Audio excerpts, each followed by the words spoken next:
Eu convido você a abrir a palavra do Senhor no livro do Gênesis, no capítulo 17.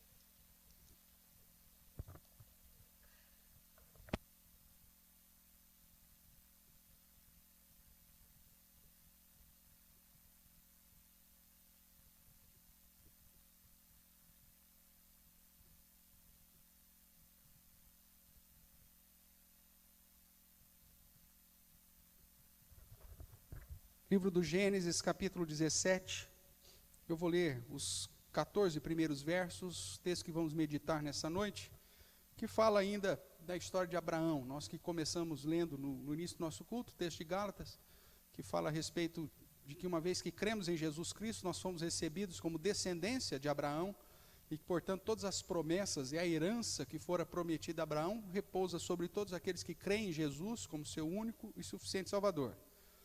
Vimos também, em Deuteronômio, que Deus requer que nós o amemos, que nós cumpramos com a sua palavra, com os seus mandamentos, e faz uma alusão à aliança que havia feito com Abraão 430 anos, né, bem antes de tudo aquilo que aconteceu. Com 70 almas ele chega ao Egito, mas continua fiel à sua promessa, e por isso depois liberta esse povo da escravidão e traz a terra prometida, como ele havia determinado e prometido a Abraão. Por isso, eu convido você a acompanhar a leitura que farei de Gênesis, capítulo 17, do verso 1 ao verso 14.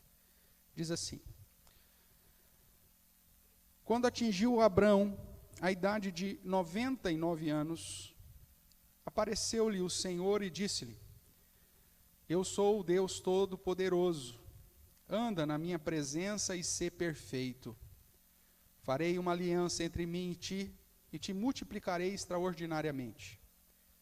Prostrou-se Abrão, rosto em terra, e Deus lhe falou: Quanto a mim, será contigo a minha aliança. Serás pai de numerosas nações. Abrão já não será o teu nome, e sim Abraão, porque por pai de numerosas nações te constituí. Far-te-ei fecundo extraordinariamente, de ti farei nações, e reis procederão de ti.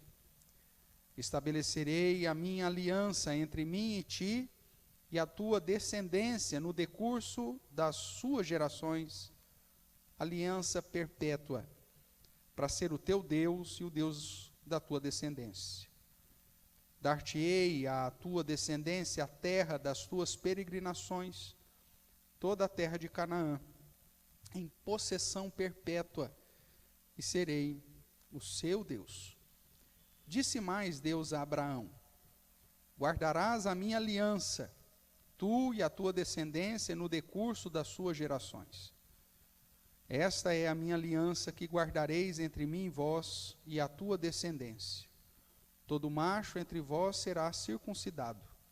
Circuncidareis a carne do vosso prepúcio. Será isso por sinal de aliança entre mim e vós. O que tem 8 dias será circuncidado entre vós. Todo macho nas vossas gerações, tanto o escravo nascido em casa, como comprado a qualquer estrangeiro, que não for da tua estirpe. Com efeito, será circuncidado o nascido em tua casa e o comprado por teu dinheiro. A minha aliança estará na vossa carne, e será aliança perpétua. O incircunciso, que não for circuncidado na carne do prepúcio, essa vida será eliminada do seu povo. Quebrou a minha aliança. Oremos ainda, irmãos. Ó Pai querido, mais uma vez, ó Deus, nós te damos graças pelo culto que podemos prestar ao Senhor e clamamos para que teu Santo Espírito, que habita em nós, nos ilumine e nos edifique segundo a tua bondade. Que a leitura da tua palavra nos conduza a compreender, ó Deus, um pouco mais da tua vontade e em especial das tuas promessas e da aliança que o Senhor fez ao teu servo, nosso irmão do passado, Abraão. Promessas essas que repousam sobre nós, que estamos em Cristo Jesus.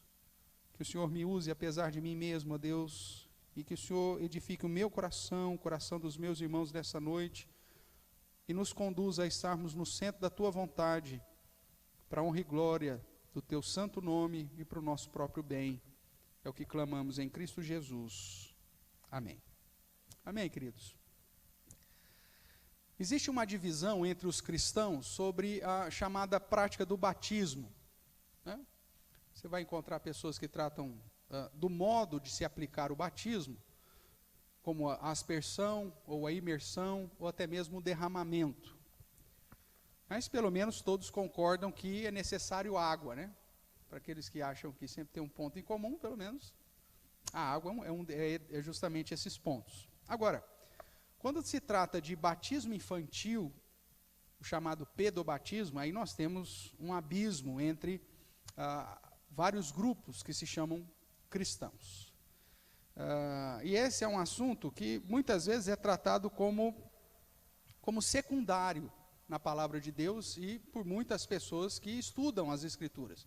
Pastor, isso é uma questão secundária. Mas não é bem assim que Deus trata, pois Deus, inclusive, concede na sua palavra, em vários momentos, não só no Antigo Testamento, mas inclusive no Novo Testamento que lemos, uma conexão entre a prática da circuncisão e o batismo. Nesse ponto, todos os grupos cristãos concordam que o batismo substitui o sinal dessa aliança. Só que nós temos algumas dificuldades. Por exemplo, os chamados antipedobatistas, né?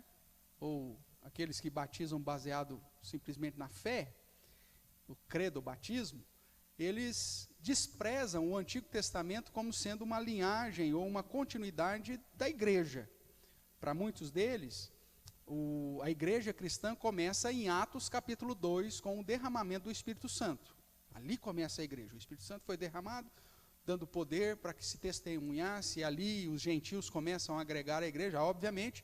Então ali nós temos o início da igreja. Será?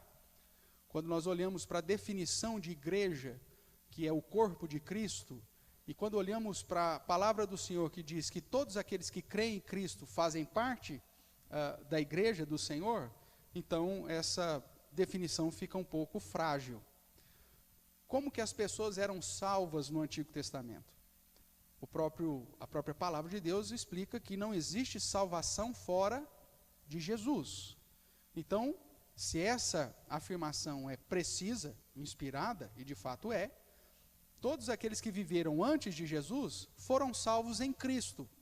Mas como? Através da crença no Messias, através da crença naquele que viria para ser o Cristo, o Salvador. Lembrando que Messias é o termo hebraico, enquanto Cristo é o termo grego. Logo, o apóstolo Paulo vai dizer em Romanos que Abraão foi justificado por sua fé, porque creu na promessa daquele que viria salvar. A mesma expectativa é que o texto bíblico apresenta sobre Adão e Eva. Quando, logo após o pecado, Deus aparece para eles e diz, olha, o descendente da mulher pisará a cabeça da serpente. Quem é esse descendente da mulher que já pisou a cabeça da serpente? Senão o próprio Cristo. Logo, nesse início da revelação, ou chamado proto-evangelho, já ficou explícito que a salvação viria através de um descendente da mulher, e que depois, durante todo o progresso da revelação, Deus foi trazendo mais luz a essa revelação, mostrando que não só seria descendente de uma mulher, mas seria descendente da tribo de Judá, nasceria de uma virgem, em Belém Efrata, e que viria como o Deus conosco, o Emanuel, que seria o Deus forte, o conselheiro maravilhoso, o príncipe da paz, e que restauraria, de certa forma, o reino de Deus, e que esse reino, ou o trono de Davi, que não teria nunca mais fim. Então, dentro de todas essas informações, nós observamos que a igreja não começa em Atos 2, mas a igreja começa desde Adão e Eva. quando eles creram que o descendente pisaria a cabeça da serpente. Ali nós temos, então, a crença no Messias. E aqueles que creem no Messias fazem parte da igreja. Um outro princípio que aponta para essa verdade, também utilizada pelo apóstolo Paulo, se encontra em Romanos capítulo 11, quando ele cita a respeito da oliveira, que é o símbolo do povo de Israel, que é o símbolo da igreja, da congregação. E ele não apresenta ali, em Romanos 11, como se Deus tivesse plantado duas oliveiras. A primeira oliveira, referindo-se ao povo de Israel, e uma segunda oliveira, representando a igreja cristã. Mas não, ali o que Paulo diz é que Deus, que plantou a primeira oliveira, quebra alguns galhos dessa oliveira, e pega galhos de oliveiras bravas, que representavam gentios, e enxertam nessa mesma oliveira. A oliveira é uma só. Quem plantou é o próprio Deus. Toda a estrutura está desde o Antigo Testamento. A igreja, portanto, foi enxertada dentro daquilo que chamamos povo de Deus. Por isso que, para mim em especial, e para nós como Igreja Presbiteriana Reformada, não há hoje diferença entre Israel de Deus ou igreja de Deus. Ou como alguns brincam, né? Jesus não tem duas noivas, é uma só. Né, Paulinho? Você mandou lá um link. Um bolo de casamento com Cristo como noivo e duas noivas, uma representando o povo de Israel e outra representando a igreja. Isso não existe. Jesus só tem uma noiva. E, portanto, o povo de Israel, mesmo no Antigo Testamento, e nós hoje, estamos pautados na mesma promessa. Nós somos a mesma oliveira. A diferença é que com o derramamento do Espírito Santo, nós estamos vivendo um novo momento, onde agora o próprio Espírito Santo de Deus habita na vida de todos aqueles que creem em Jesus. E por isso o Evangelho não é mais para ir até Jerusalém ou ir ao povo de Israel, mas ir agora para alcançar todas as nações. Logo, o texto de Gênesis 17 está inserido dentro de um contexto de igreja. Está inserido dentro de um contexto do corpo de Cristo, de pessoas que criam no Messias. E que, portanto, as promessas e tudo aquilo que Deus determina nesse texto, também é uma obrigação para a igreja hoje. Não é à toa que quando ele trata aqui com Abraão, ele diz que estabeleceria uma aliança, verso 7, estabelecerei a minha aliança entre mim e ti, a tua descendência, no decurso das suas gerações, para ser uma aliança o quê? O que está escrito aí? O que é algo perpétuo? Para sempre. E essa aliança que Deus faz com Abraão, ela ocorre muitos anos antes da própria lei cerimonial, que depois referenda, obviamente, a circuncisão, mas que não muda a promessa de Deus dada aqui a Abraão. Então, nesse sentido, tirando a parte aí de que algumas igrejas não reconhecem o Antigo Testamento como parte da congregação do deserto, ou como a igreja de Deus, todos concordam que o batismo hoje é justamente o sinal que substituiu a circuncisão. Mas aí, como o batismo, como o substituto da circuncisão, aí surgem as diferenças. Como aplicar o batismo? Seria por aspersão, por imersão, por derramamento? Se substitui a circuncisão, em relação a crianças, deveríamos aplicar o batismo? Não. Se aplicamos o batismo sobre criança, deveria ser o 8º dia, como era no caso da circuncisão? Como fazer isso? Qual que deve ser a prática? Como deve ser a prática correta da aplicação desse sinal? E é justamente isso que nós podemos aprender aqui. Mas antes de entrarmos propriamente nisso, vamos tentar aí relembrar alguns pontos importantes na história da igreja, para identificar aí qual que é a solução para a aplicação do batismo como sinal de Deus. Quanto ao batismo, a solução talvez seja compreender a existência de 2 batismos na Bíblia. A experiência nos mostra que esse entendimento ainda é muito frágil na igreja do Senhor.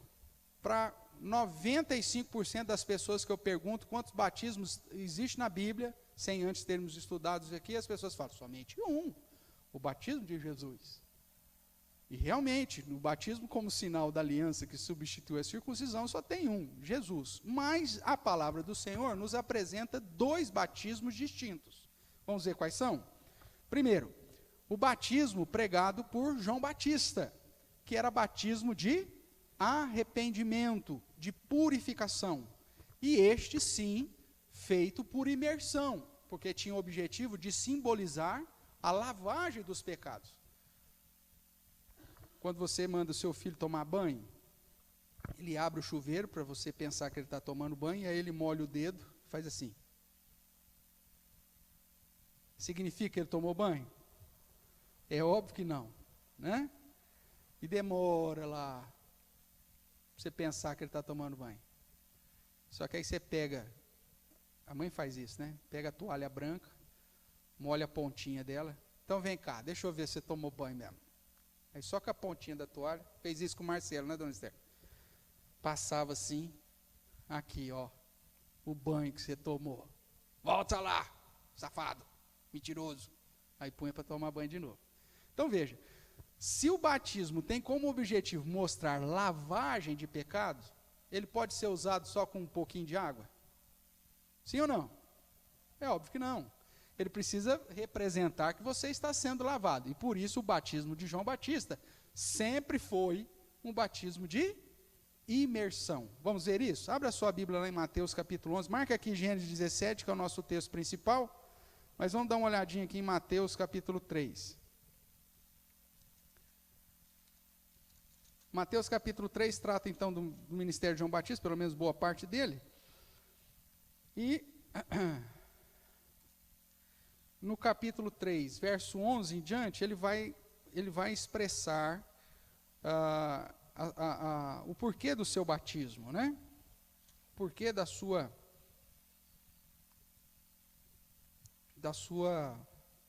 pregação, né?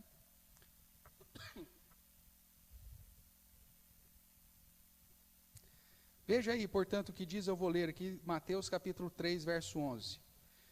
João Batista dizendo, eu vos batizo com água, para o que mesmo? Para arrependimento.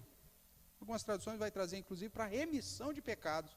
E, se não me engano, acho que Lucas vai tratar dessa forma.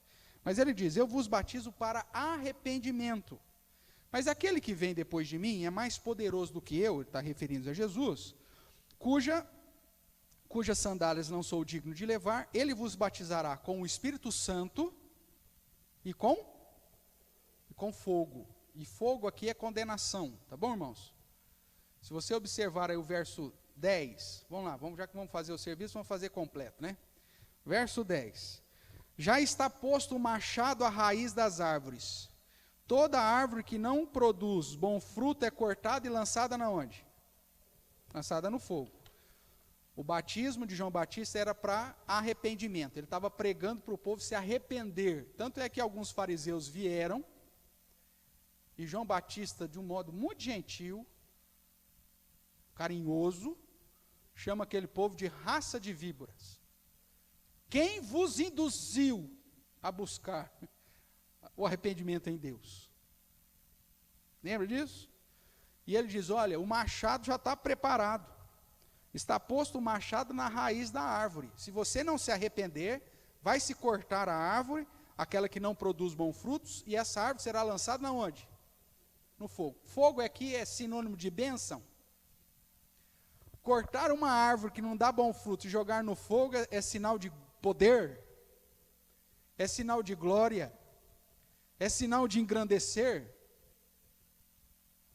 ou é sinal de condenação? Condenação. Veja aí, vamos pular aqui para o verso 12. No verso 12, João Batista continua. A sua pá, ou seja, a pá de Jesus, ele a tem na mão e limpará completamente a sua eira. Recolherá o seu trigo no celeiro, ou seja, o trigo ele recolhe no celeiro, mas fará o que com a palha? Queimará a palha na onde? Esse fogo é bênção? É glória? É poder? Não, fogo inextinguível aqui é sinônimo de condenação. Então, no verso 10, ele fala de fogo como condenação. no verso 12 ele fala de fogo como condenação. Logo, a interpretação do verso 11, que está no meio disso, o fogo vai ser o quê? Vai ser bênção ou vai ser condenação? Claro que é condenação. Jesus vem para batizar, ele tem mais poder que João Batista, ele nos batizará com o Espírito Santo na vida dos salvos, mas ele virá com um batismo de juízo, de fogo sobre os descrentes, sobre aqueles que não se arrependem. Fogo aqui, irmãos, não é sinônimo de poder. Tem muito pentecostal que fala, Senhor, me batiza com fogo. Ainda bem que Deus não ouve esse tipo de oração, porque senão mandaria esse irmão para o inferno. Porque fogo aqui é sinônimo de condenação. Batismo com água simboliza purificação. Batismo com fogo simboliza condenação. É dito isso no verso 10, é dito isso no verso 11, é dito isso no verso 12. Se você interpretar o fogo do verso 11 diferente do verso 10 do verso 11, você está forçando o texto e está errando teologicamente. Tudo bem até aqui? Beleza.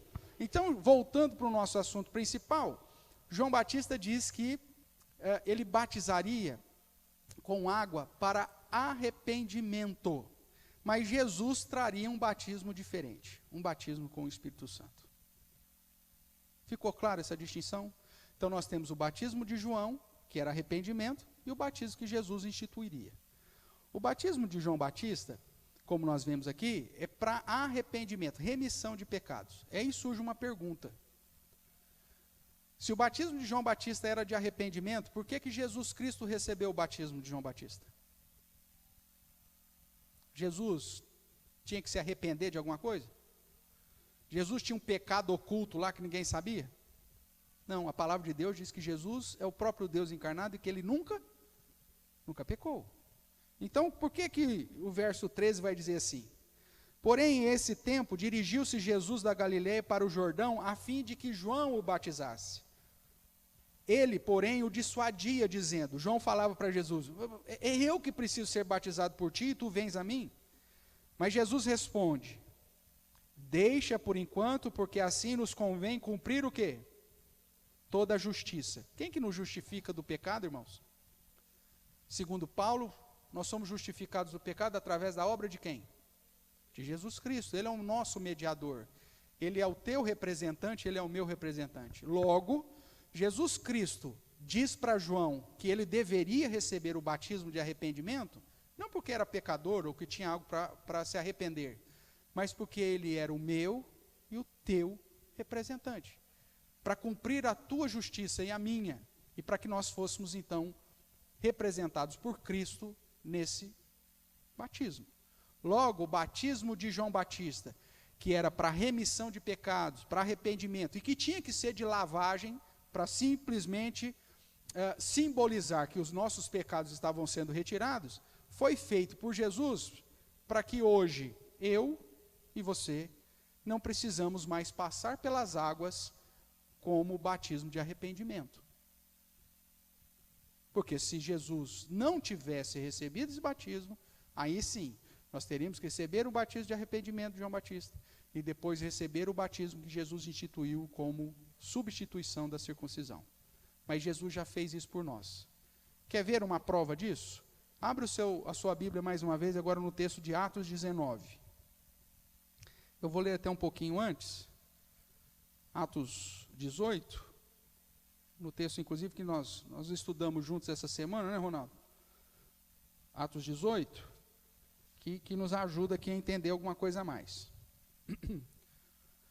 Atos 18 vai dizer assim, ó, presta atenção, por favor. Nesse meio tempo, chegou a... Que lugar que chegou? Você abriu aí? Atos 18, verso 24. Nesse meio tempo, chegou a Éfeso, um judeu, natural de Alexandria, chamado Apolo, homem eloquente, poderoso nas Escrituras. Era ele instruído no caminho do Senhor, sendo fervoroso de espírito, falava e ensinava com precisão a respeito de Jesus. Só que tinha um problema. O que diz a sequência do verso 25? Conhecendo apenas, que batismo que ele conhecia? O batismo de João. Se Lucas diz que ele conhecia o batismo de João, é porque ele não conhecia ainda o batismo de quem? O batismo de Jesus. Vamos ver isso? Verso 26. Ele, porém, começou a falar ousadamente na sinagoga. Ouvindo, porém, Priscila e Áquila, que eram cooperadores de Paulo, tomaram Apolo consigo e com mais exatidão lhe expuseram o caminho de Deus. Tudo bem? Aí Priscila e Áquila chegam para ele e falam: olha, Apolo, você sabe tudo de Jesus, mas está faltando um negócio. Você só conhece o batismo de João. Tem algo a mais nesse negócio aqui. Veja agora o capítulo 19, que é o que eu quero chamar a sua atenção. Verso 1. Aconteceu que, estando Apolo agora na onde? Veja, Apolo passou lá em Éfeso, pregou em Éfeso, fez discípulos em Éfeso e agora foi para Corinto. E aí Paulo, tendo chegado na onde? Ou tendo passado pelas regiões mais altas, chegou aonde? Opa, Paulo agora que chega em Éfeso. E achando ali alguns o quê? Discípulos. Mas Paulo olha para esses discípulos e fala: tem alguma coisa errada com esses meninos. E aí Paulo faz o seguinte, faz uma pergunta para eles. Verso 2, perguntou-lhes: recebestes porventura o Espírito Santo no momento em que crestes? Ou seja, quando crestes? Porque é assim que o Espírito Santo vem sobre a vida do crente, é no momento da sua conversão, irmãos. Mesmo porque você só se converte porque o Espírito Santo te dá a fé salvadora. Se o Espírito Santo não tocar no seu coração, você continua na obscuridade das trevas, com os olhos cegos, os ouvidos fechados. A conversão não é fruto porque você é bonzinho, que você deu chance para Jesus. O pastor pediu para ir na frente que queria dar chance para Jesus, e eu fui bonzinho e resolvi dar chance para Jesus. Se não for Jesus te resgatar com a sua obra de graça, você continua na cegueira espiritual. Ninguém se converte senão pela ação do próprio Espírito Santo de Deus. Por isso que Paulo pergunta: você recebeu o Espírito Santo, você recebeu o batismo com o Espírito Santo no momento que você creu? Porque é nesse momento que o Espírito Santo vem sobre nós. Paulo, na carta aos Efésios, vai dizer que o processo é o seguinte: nós ouvimos o Evangelho da nossa salvação, Deus nos dá a fé salvadora, e quando eu ouço o Evangelho da nossa salvação, eu creio no Evangelho da salvação, e nesse momento o Espírito Santo vem e me sela para a promessa. Então Paulo está dizendo aqui aquilo que ele já havia ensinado em Éfeso. Você recebeu o Espírito Santo no momento que você creu, ou quando creste? Aí qual que foi a resposta desses discípulos? Veja aí.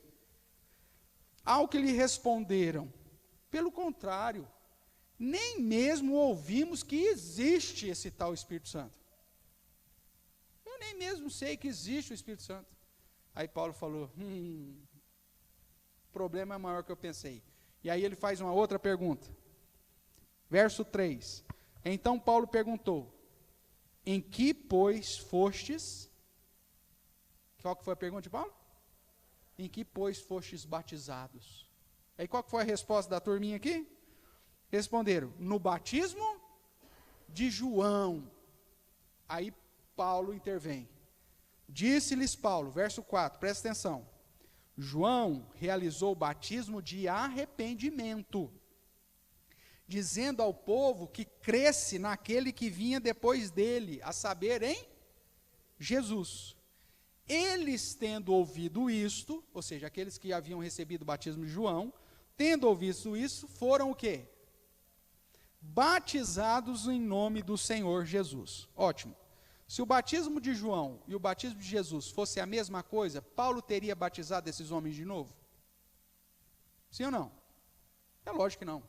Paulo só batiza eles com o batismo de Jesus. Esse batismo em nome de Jesus refere-se ao batismo que Jesus instituiu, aquele em nome do Pai, do Filho e do Espírito Santo.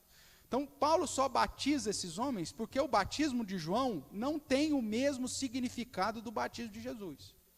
O batismo de João é de lavagem, por isso que era de imersão. O batismo de Jesus, nós vamos ver daqui a pouco, ele refere-se à entrada de aliança com Deus, de comunhão com Deus, como a circuncisão era. A circuncisão representava aqueles que pertenciam ao povo de Deus. Quando o batismo substitui essa circuncisão, o batismo de Jesus, ele está dizendo que agora aqueles que creem e recebem o batismo de Jesus, estão em aliança com Deus. Se já haviam recebido o batismo de João Batista, vão receber o batismo de Jesus de novo. Não é que serão rebatizados, é porque, na verdade, o batismo de João não é igual ao batismo de Jesus. No nosso caso, Jesus já recebeu o batismo de João para nós. É preciso receber o batismo de arrependimento? Não, Cristo já fez por mim. Então, o que eu preciso hoje? Receber só o batismo que Jesus instituiu. E aí, veja a continuidade do texto. Então, Paulo, eles tendo ouvido isso, foram batizados em nome do Senhor Jesus, e impondo-lhes Paulo as mãos, veio sobre eles o Espírito Santo. E tanto falavam em línguas como profetizavam. Eram todos uns 12 homens. Então, esses 12 homens, eles conheciam o evangelho que Apolo tinha pregado lá em Éfeso. Só que Apolo não sabia ainda do batismo de Jesus. Por isso, Paulo vem, reforça, evangeliza, e aí aplica o batismo de Jesus sobre eles, com imposição de mãos. Falam em línguas? Falam. Era um momento em que os gentios, quando recebiam o Espírito Santo, falavam em línguas, para provar para o judeu, no caso Paulo, o apóstolo, que Deus estava aceitando os gentios na igreja, e ao mesmo tempo mostrava para os gentios, para os povos não judeus, que a autoridade da igreja estava nos apóstolos. Tanto que quando você vai para textos históricos de Atos, quando o apóstolo e o povo que está sendo evangelizado falam o mesmo idioma, não tem dom de línguas. Quando você vai, por exemplo, para Atos 8, quando se prega o evangelho para os samaritanos, diz o texto que os apóstolos foram lá, Pedro e João, puseram as mãos sobre eles, eles receberam o Espírito Santo, mas não houve manifestação de línguas. Sabe por quê? Porque o judeu e o samaritano falam o mesmo idioma. Quando se tratava de povos diferentes, você pega Pedro, segundo o terceiro texto que fala de dom de língua, Atos 10. Pedro vai pregar para Cornélio. Cornélio era o quê? Italiano, centurião da corte italiana. Provavelmente falava latim ou grego. E Pedro está pregando para Cornélio e sua família, quando de repente, sem ninguém pedir, sem ninguém buscar, o Espírito Santo, pum, desce sobre eles.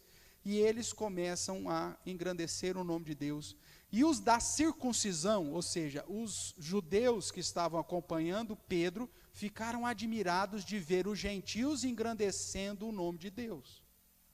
Por quê? Porque quando se refere-se aos apóstolos e a povos e a outros povos, nesse período de transição, a manifestação do recebimento do Espírito era feita através do dom de línguas. Mas o dom de glossolalia, o xiribilicanta, canta labasterianas, que você ouve por aí? Não. Um dom de línguas de idioma, ao ponto que o judeu entendia o que o gentio estava falando e vendo que o gentio estava engrandecendo o nome do Senhor. Então, somente isso. E é por isso que quando você vai estudar todos os textos que falam sobre dom de línguas, todos eles apontam para idiomas e não glossolalia. Paulo, então, prega o evangelho para esses 12 homens, e os batiza com imposição de mãos, e nesse momento que eles creem em Jesus, eles recebem o Espírito Santo, e porque eram gentios, começam a profetizar e a falar em línguas. Então, somente isso. Mas o que eu quero chamar a sua atenção, o foco principal nosso aqui, é que existe uma diferença referendada pelas Escrituras, de que o batismo de João Batista é distinto do batismo que Jesus instituiu. Isso ficou claro até agora? Amém? Amém. Então, vamos lá. Em Atos 19, nós vemos então Paulo explicar a necessidade de recebermos o batismo de Jesus como símbolo da nossa união com ele e do símbolo do recebimento do Espírito Santo, mesmo já tendo recebido o batismo de João Batista, no caso desses 12 homens. O segundo batismo, então, que a Bíblia determina, ou apresenta, é o batismo determinado por Jesus Cristo, um batismo de aliança, para aquele que crer em seu nome. Abra sua Bíblia lá em Marcos 16.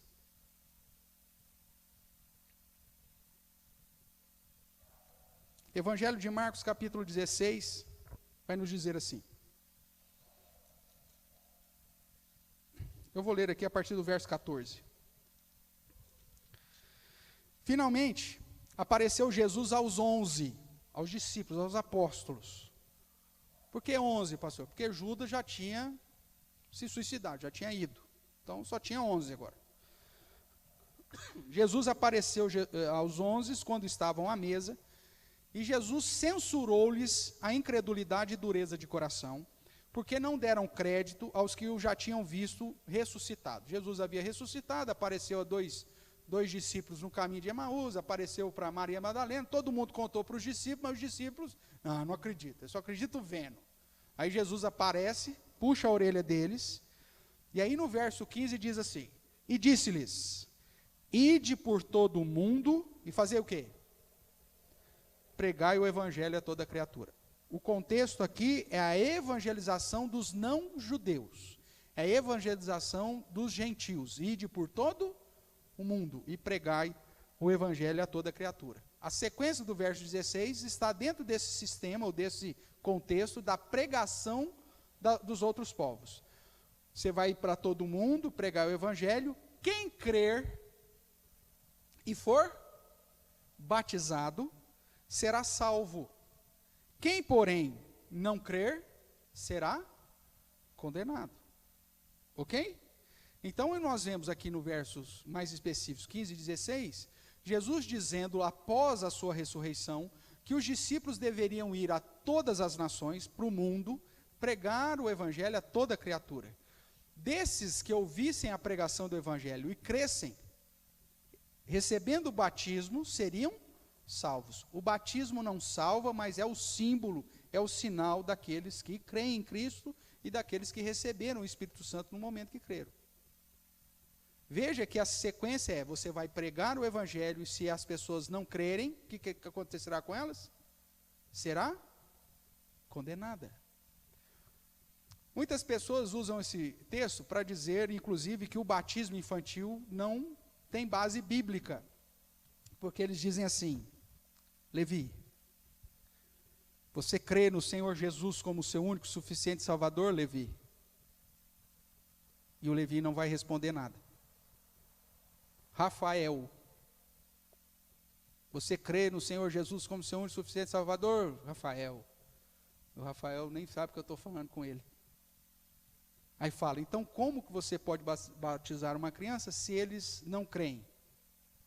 Mas é isso que o texto está falando? Não. Primeiro, o texto está falando da evangelização do mundo. Segundo, está falando que quem crer no evangelho e for batizado será salvo. E está dizendo também que quem não crer será o quê? Vamos imaginar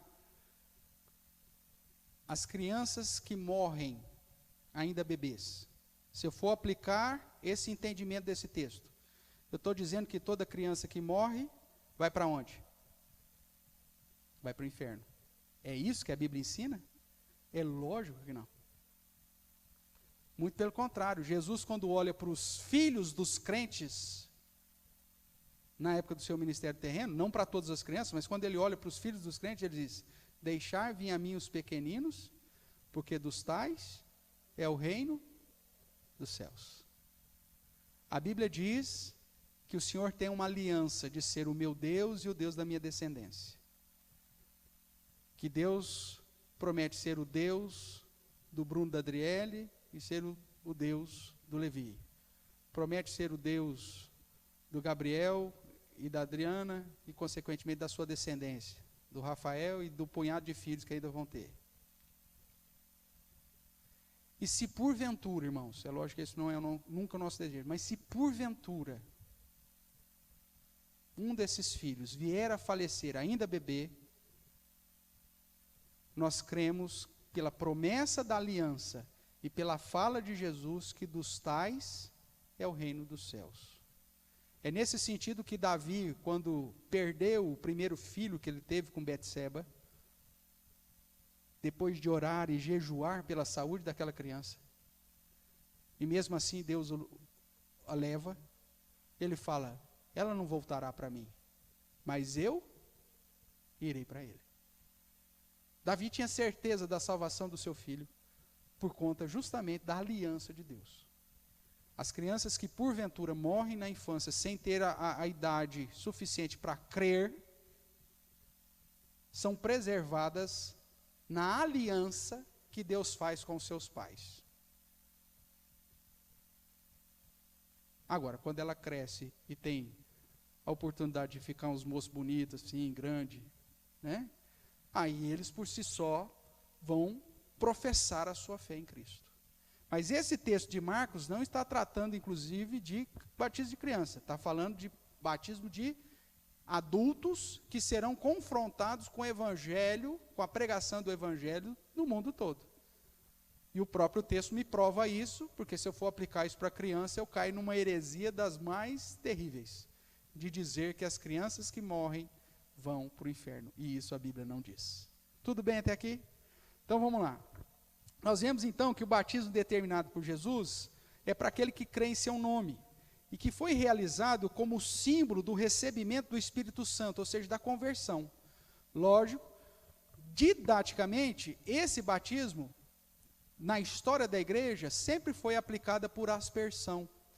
Porque da mesma forma que o batismo de João Batista, que era de arrependimento, precisava se passar pelas águas para demonstrar visualmente que você está lavando os seus pecados, o batismo de Jesus, aplicado, obviamente, como derramamento ou como aspersão, com imposição de mãos, aponta a descida do Espírito Santo sobre a vida daqueles que creem. Essa discussão, na verdade, que nós temos, irmãos, secular, né? Séculos e séculos, sobre o modo de aplicar o batismo, é tão somente uma falta de uma confusão para não distinguirmos o batismo de João para o batismo de Jesus. Se tivéssemos feito isso de uma maneira clara desde o início, certamente não teríamos essa confusão. Aí o que se faz? Aplica o batismo nos moldes de João, mas como sendo o batismo de Jesus. E aí se confunde todo, e aí nós perdemos o objetivo principal, que é de um símbolo, de um sacramento que simboliza uma graça recebida quando o Espírito Santo desceu sobre vocês. Porque todo lugar que a Bíblia fala do recebimento do Espírito Santo, ele diz que o Espírito Santo desceu sobre os crentes, caiu sobre eles, de repente o Espírito Santo caiu sobre eles, de repente desceu sobre eles. É essa a ideia do derramamento que o batismo de Jesus e não de João Batista representa. Para caminhar por causa do nosso tempo, nós sabemos que o batismo de Jesus não é para salvação, mas assume o lugar da circuncisão, ou seja, torna-se um símbolo da aliança que fazemos com Deus. Dê uma olhadinha rapidamente comigo em Romanos capítulo 4.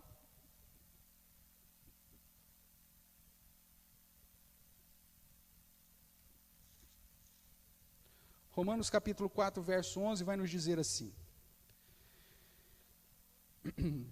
Falando justamente de Abraão, e ele diz, e recebeu o sinal da circuncisão como selo da justiça da fé, que teve quando ainda incircunciso, para vir a ser o pai de todos os que creem, embora não circuncidados, a fim de que lhes fosse imputada a justiça. Perdão.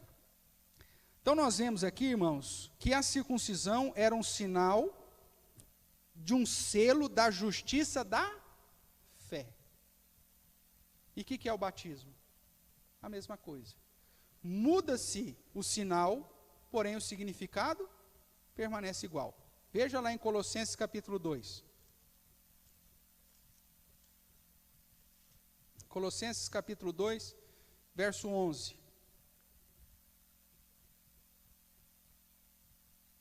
Enquanto você vai abrindo aí, eu vou lendo do verso 8 até eu chegar no verso 11, você já abriu. Diz assim, cuidado, que ninguém vos venha enredar com sua filosofia e vã sutileza, conforme as tradições de homens, conforme os rudimentos do mundo, e não segundo Cristo. Porquanto nele, ou seja, em Cristo, habita corporalmente toda a plenitude da divindade. Também nele, ou seja, em Cristo, estáis aperfeiçoados.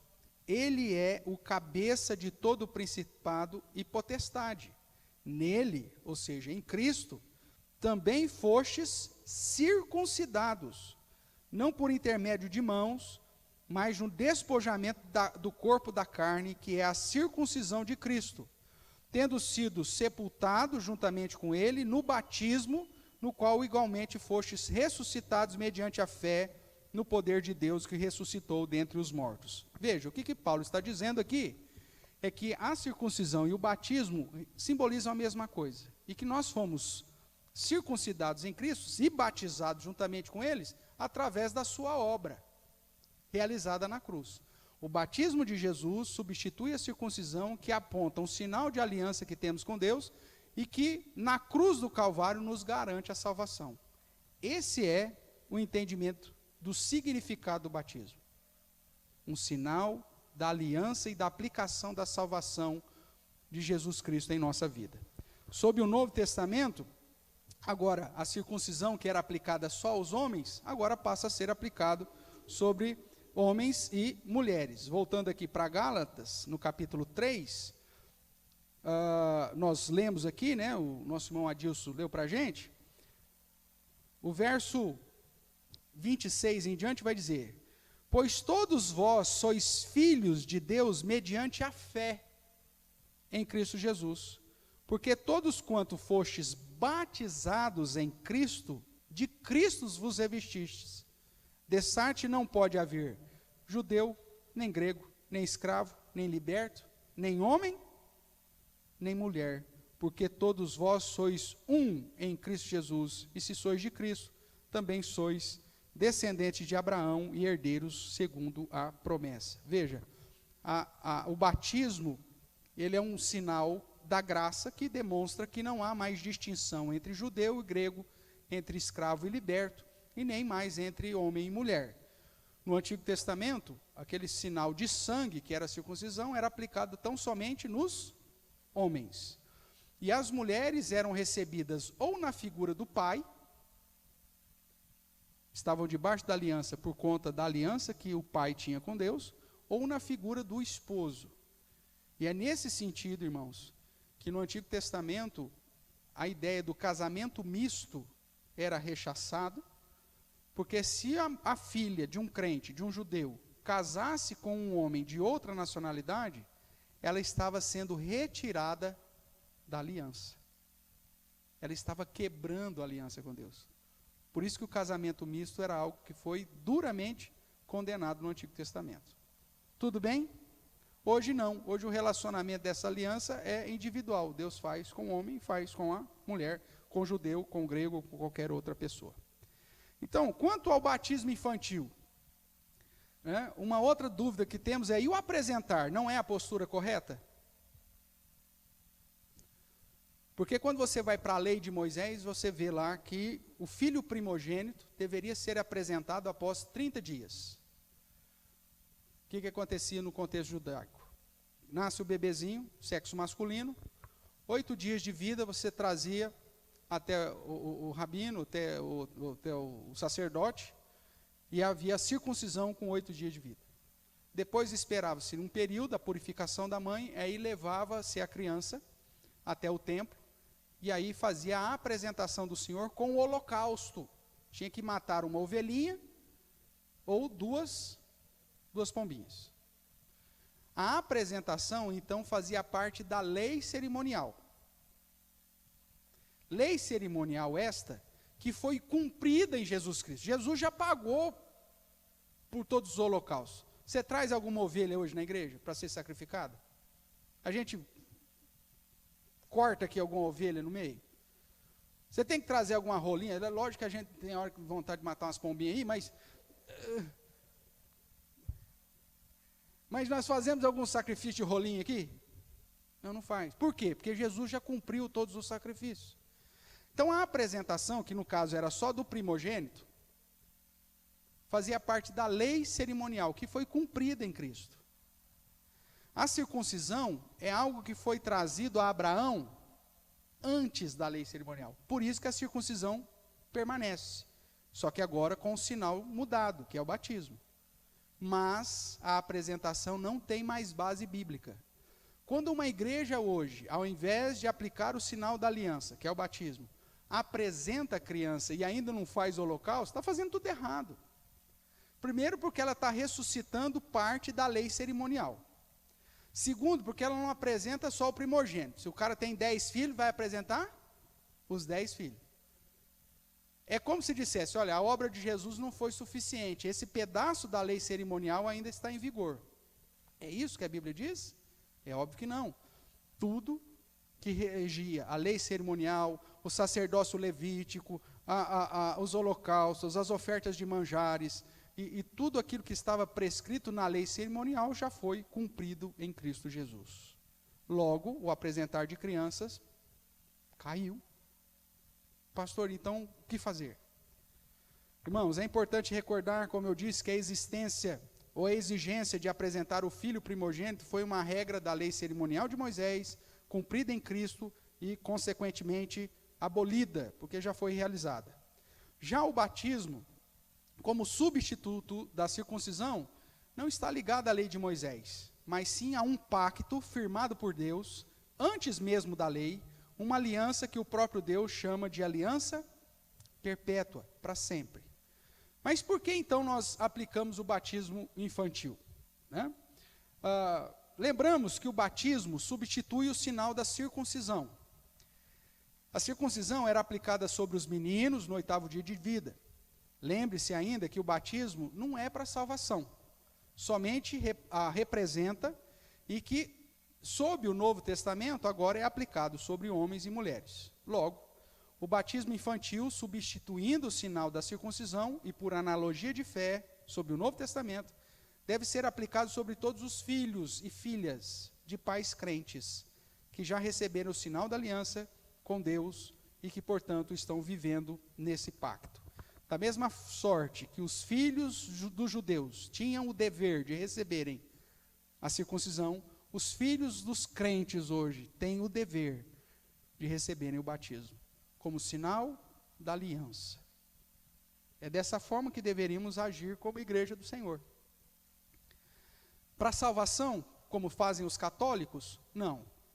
Os católicos batizam criança na expectativa de purificá-los do chamado pecado original, porque se as crianças morrerem na infância, elas seriam pagãs e iriam para o inferno. Isso não tem nada a ver com o ensinamento bíblico. É um outro batismo totalmente distinto, porque o batismo de salvação não existe na visão bíblica. O batismo é sempre o sinal de aliança. Então, o batismo de crianças dentro da igreja reformada não tem nada a ver com o batismo católico, mas se trata da aplicação do sinal da aliança. E eu sei que o nosso tempo já foi um pouquinho, mas eu quero ainda chamar a sua atenção, e eu acredito que você está curioso aí para saber as bases da aplicação do batismo infantil. Então vamos lá, como que o batismo infantil deve ser aplicado como sinal da aliança com Deus? Primeira coisa, voltemos aqui para Gênesis 17. O batismo infantil, como sinal da aliança, ele demonstra a graça de Deus em nos alcançar. Quem que pediu para fazer aliança? Abraão ou Deus? Você lembra da leitura que nós fizemos? É Deus quem vai até Abraão. Eu estabelecerei a minha aliança contigo. Essa aliança, cujo sinal é o sinal da aliança, era a circuncisão, foi estabelecido pelo próprio Deus. Do verso 1 ao 8, ele diz isso. De um modo mais específico, nós vemos no verso 7, né? O verso 4 já começa, Deus falando. E Deus lhe falou, quanto a mim, será contigo a minha aliança, serás pai de numerosas nações. Verso 7, Deus falando, estabelecerei a minha aliança entre mim e ti e a tua descendência no decurso das suas gerações, aliança perpétua para ser o teu Deus e o Deus da tua descendência. Dar-te-ei a tua descendência a terra das peregrinações, toda a terra de Canaã, em possessão perpétua, e serei o seu Deus.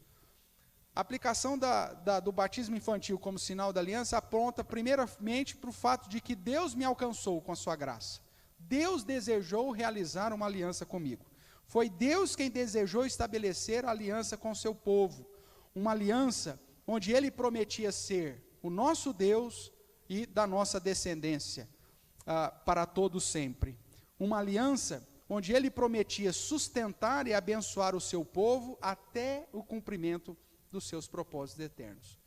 Quando nós batizamos os nossos filhos, nós estamos dizendo, olha, a graça de Deus me alcançou, e essa graça diz que Ele será o meu Deus e o Deus da minha descendência. Quando nós apresentamos os nossos filhos, a perspectiva é inversa. Senhor, eu vim apresentar o meu filho para que agora o Senhor tome conhecimento de quem ele é e quem sabe, né, o Senhor possa salvá-lo. Não, não. A ideia é justamente ao contrário. É Deus quem vem até nós, não somos nós que vamos até Ele. Por isso que é uma aliança perpétua. Porque se fosse uma aliança dependendo do desejo do homem, ela seria quebrada facilmente. Mas quando é Deus quem estabelece, nós temos a garantia de que essa aliança será de fato perpétua. Segundo ponto que eu quero chamar a sua atenção, é que o batismo infantil, como sinal da aliança, ele preserva a fé pelas gerações.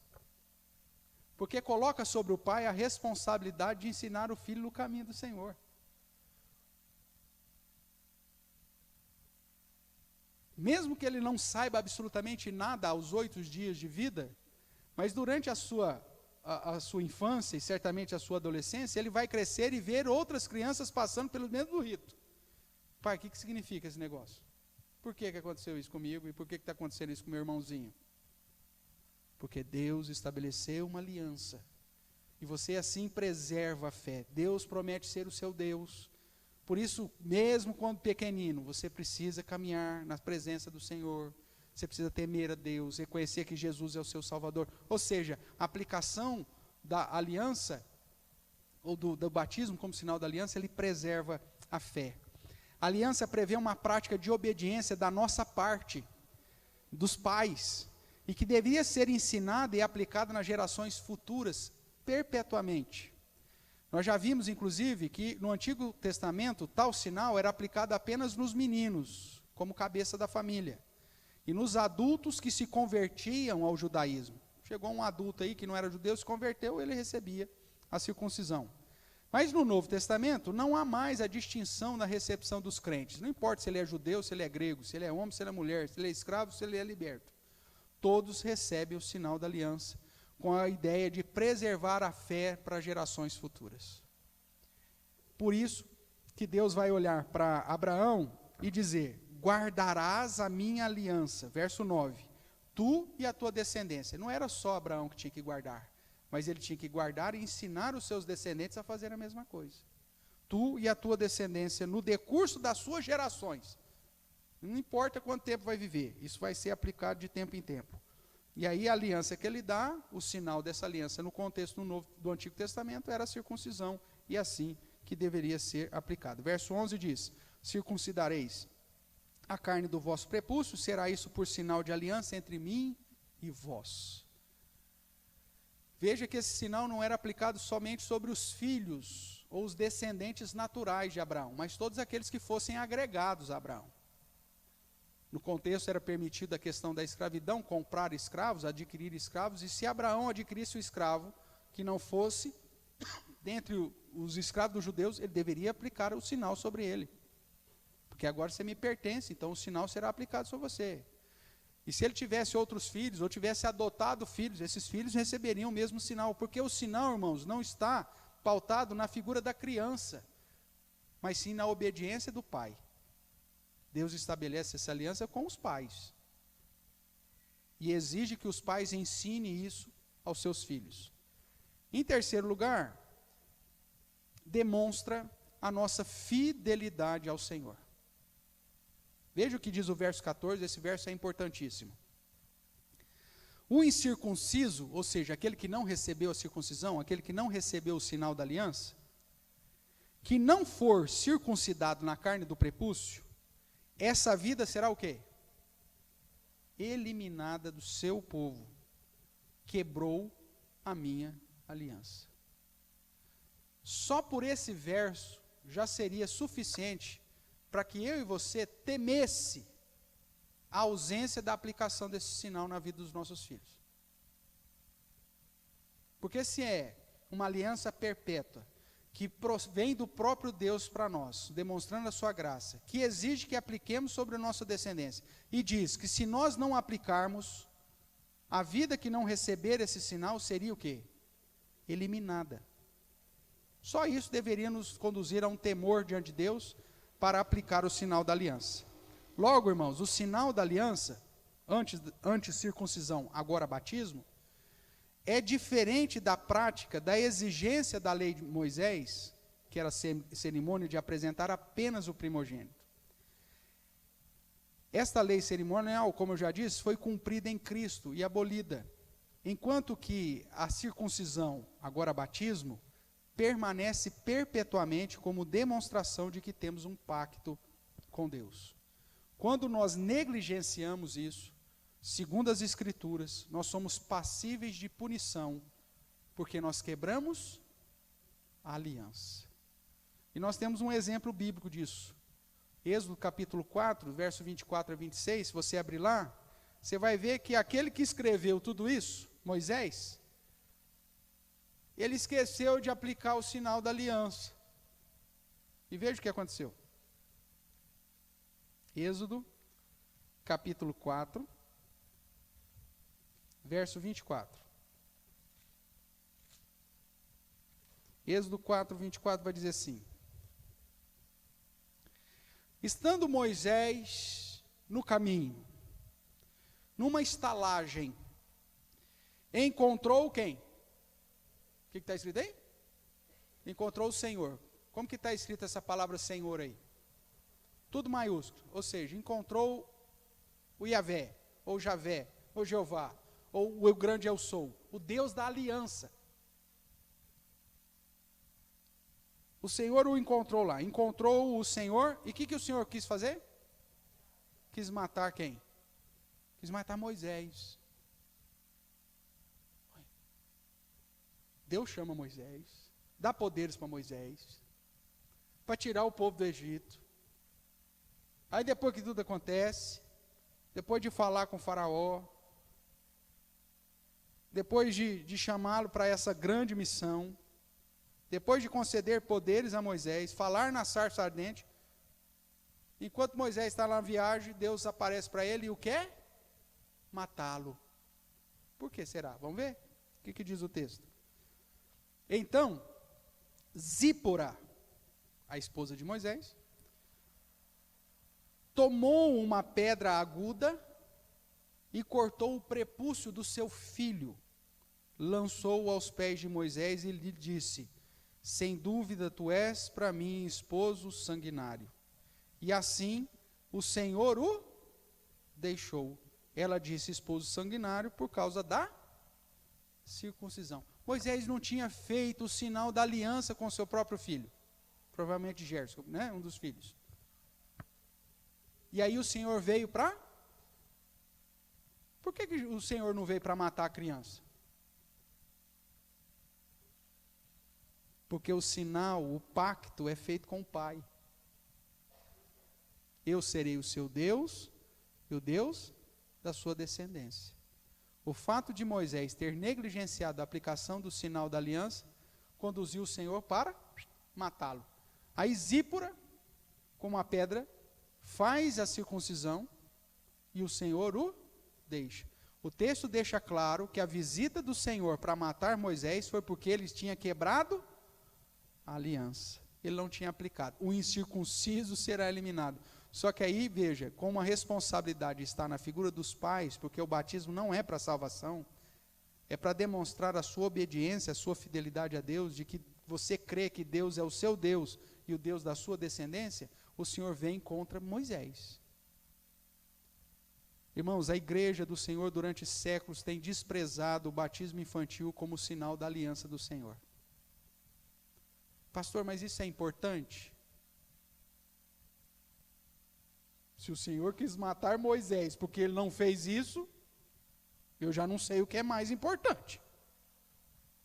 É lógico que agora estamos na graça, e o Senhor, na sua misericórdia, né, não vai te achar numa estalagem qualquer aí para te matar.